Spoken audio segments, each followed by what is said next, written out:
Thank you very much for having me, and thank you for the fantastic questions and the insightful points that you brought up.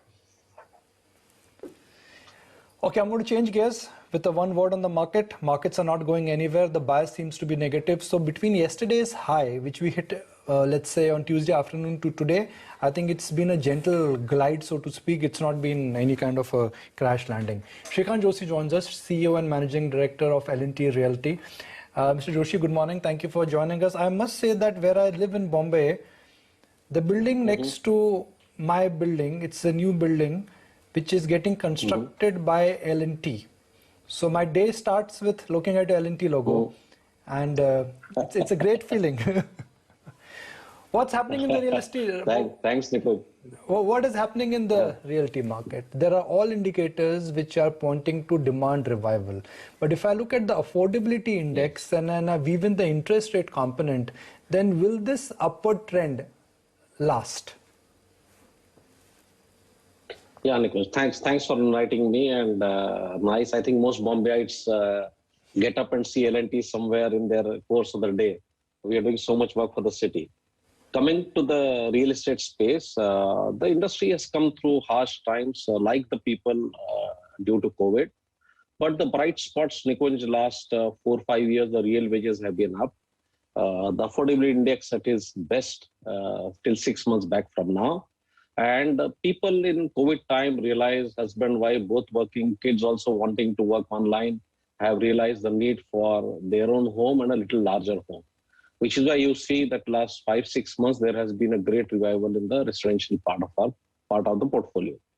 Now, having said that, the world is in a turmoil, the commodity rates are up, the interest rates are shooting up. We believe that the end user demand will hold on unless something dramatic happens. So on the residential side, there is a clear positive that the end user demand will hold. On the office space, it has been more tumultuous with the work from home, and 2 years, mostly everybody has been working from home. However, we do see most corporates wanting to come back to work in some form, in hybrid form or in full form.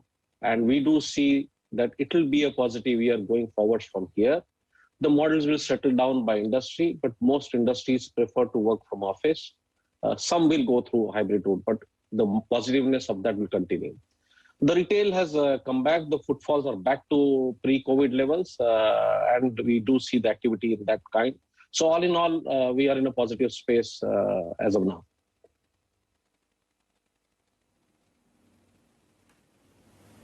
Oh, yes, the comeback of the real estate market. And Mr. Joshi, let's talk about all of those segments one by one.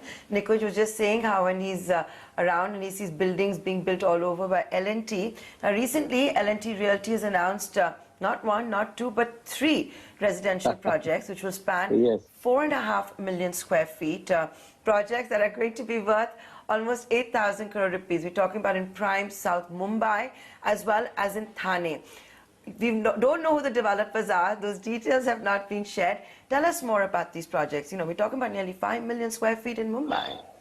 So you must see, we have been very cautious in this market compared to many of our peers or competitors. The reason is our customers required large master plan communities, and they do expect a lot more from L&T.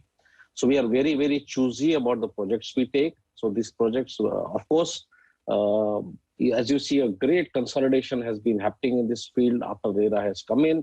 And because of consolidation, people need partners who can pull through their projects. So while we evaluate a lot of projects, we have chosen these 3. They are very good projects.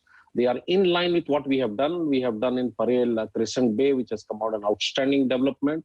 Emerald Isle at Powai is another outstanding development. Our Seawoods at Navi Mumbai is outstanding development. So are we doing in Mulund and Santona. So it will be in this class, and it will be something our customers will look forward to.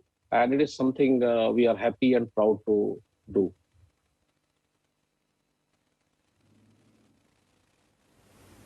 So as you're being picky and choosy for these joint development agreements, nearly $1 billion worth in Mumbai, but with the market booming, Mr. Joshi, is L&T Realty looking outside of the city of Mumbai as well? Which all geographies? Is your primary focus going to be? Here we'll also launch Chennai, and you will see some activity hopefully in the NCR region.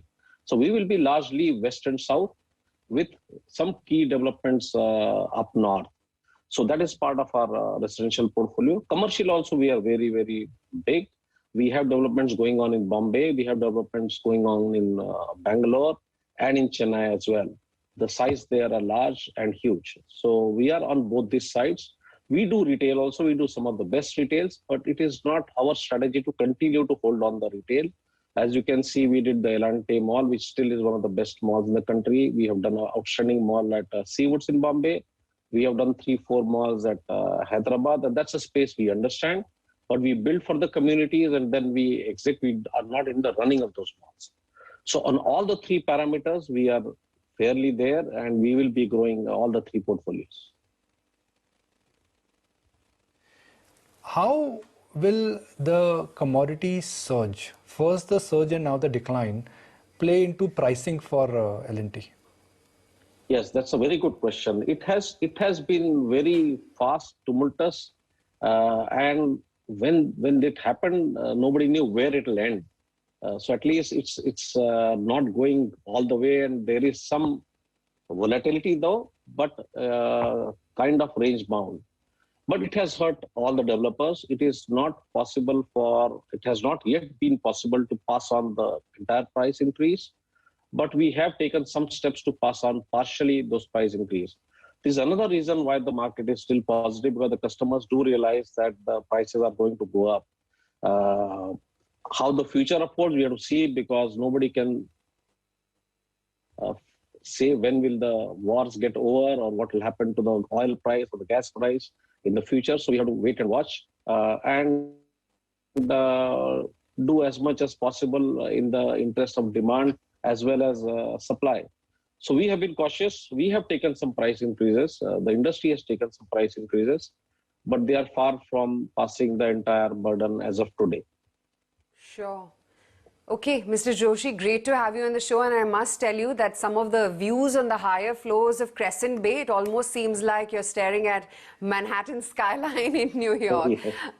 Yes. Yeah, absolutely. Good speaking with you, Mr. Joshi. Thank you so much for taking the time out. Thank you. Thank you for inviting. Thanks.